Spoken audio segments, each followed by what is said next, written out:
नमस्कार, मी पंजाब डक। आज आहे 2 जुलै 2025 आणि माझ्या सोयाबीनच्या शेतामध्ये आणि या ठिकाणी सोयाबीन खुरपणी चालू आहे। तर सर्व शेतकऱ्याला सांगू इच्छितो, सोयाबीन ज्याला सोयाबीनला उतार काढायचा आहे तर त्यांनी सोयाबीन खुरपली पाहिजे आणि ज्याला उतार कमी काढायचा त्यांनी तणनाशक मारायचं आणि ज्याला त्यांच्यापेक्षा कमी काढायचा उतार त्यांना कोळपायची आणि ज्याला जास्त उतार काढायचं त्यांना खुरपावं लागते। म्हणून हे माझ्या शेतामध्ये सोयाबीन खुरपणं चालू आहे। आष्टी भागातील लेबर आणलेले आहेत आणि या ठिकाणी आणि शेतकऱ्याला या ठिकाणी अंदाज देणार आहे। राज्यात आज आहे 1 जुलै 1, 2, 3 जुलै दरम्यान राज्यात भाग बदलत पूर्व विदर्भ, पश्चिम विदर्भ, मराठवाड्यामध्ये पूर्व 6 5 11 जिल्ह्यात पूर्व आणि पश्चिम विदर्भ भाग बदलत पाऊस पडणार आहे। मराठवाड्यात देखील पडणार आहे। सांगायचं झालं तर हा पाऊस बीड जिल्ह्यात देखील आहे, लातूर जिल्ह्यात देखील पडणार आहे, धाराशिव देखील जिल्ह्यात पडणार आहे, परभणी जिल्ह्यात देखील आहे, हिंगोली शहर देखील आहे। म्हणून हा अंदाज आहे।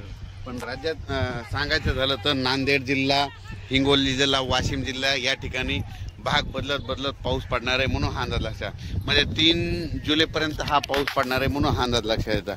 राज्यातल्या सर्व शेतकऱ्याला सांगू इच्छितो की जसे वेगवार बसेल तसे शेतीचे कामं करत राहा। पाऊस दररोजच पडत राहणार आहे, म्हणजे एकदम असा बंद काही होणार नाही। म्हणून सर्व शेतकऱ्यांनी हा अंदाज लक्षात घ्यायचा।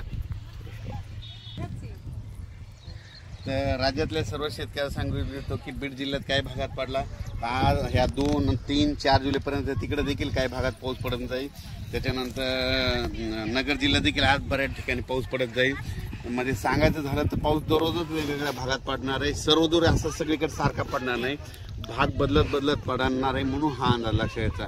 आणि त्याच्यानंतर 5, 6 जुलै 7 आणि 8च्या दरम्यान एकदा पावसाचं वातावरण राहणार आहे। पण सगळ्यात वरून राज्याची कृपा फक्त विदर्भावर जास्त, म्हणजे विदर्भात 6 5 11 जिल्ह्यामध्ये मात्र तिकडल्या भागामध्ये चांगला पाऊस पडणार आहे। म्हणजे हे सांगायचं झालं तर आणि आपल्या मराठवाड्यामध्ये काय होणार की दररोज वेगवेगळ्या भागात दररोज भाग बदलत पडणार आहे, कोणाचं पीक काही जाणार नाही। म्हणून हा अंदाज लक्षात घ्यायचा। आणि अचानक वातावरणात बदल झाला तर लगेच एक मेसेज दिला जाईल। आणि हे मी माझं सोयाबीनचे क्षेत्र आहे, कंप्लीट अचानक 22 दिवस झाले तर पाहू शकता हे कसं पीक आलेलं आहे। आणि या ठिकाणून खुरपणी चालू आहे। खुरपणी केल्याच्या नंतर काय होतं, उतार येतो। आणि तुम्हाला सांगतो ही पाहू शकता सोयाबीन अशी आलेली, त्याच्यामुळे म्हणलो चांगलं एक कीटकनाशक मारा। ही पानं खाणारी आळी आहे।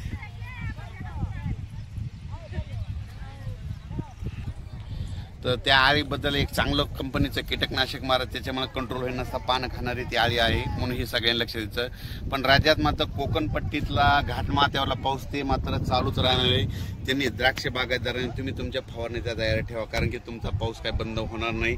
आणि राज्यात मात्र मराठवाड्यातला आणि पूर्व विदर्भ आणि पश्चिम विदर्भ ह्या भागात देखील पाऊस असणारच आहे। म्हणजे 3, 4 जुलैपर्यंत दररोज वेगवेगळ्या भागात पाऊस पडणार आहे, एकदम काय बंद होणार नाही। त्याच्यामुळे काही चिंता करायची गरज नाही। पण राज्यात सगळ्यात जास्त वरून राज्याची कृपा फक्त विदर्भावर जास्त आहे। म्हणजे 6 5 11 जिल्ह्यामध्ये पाऊस चालूच राहणार आहे। त्यांना एक विनंती की तुम्ही जसं वेळ भेटेल तुम्ही तसे वापसा झाली तसे तुम्ही तुमच्या पेरणी करा। धन्यवाद।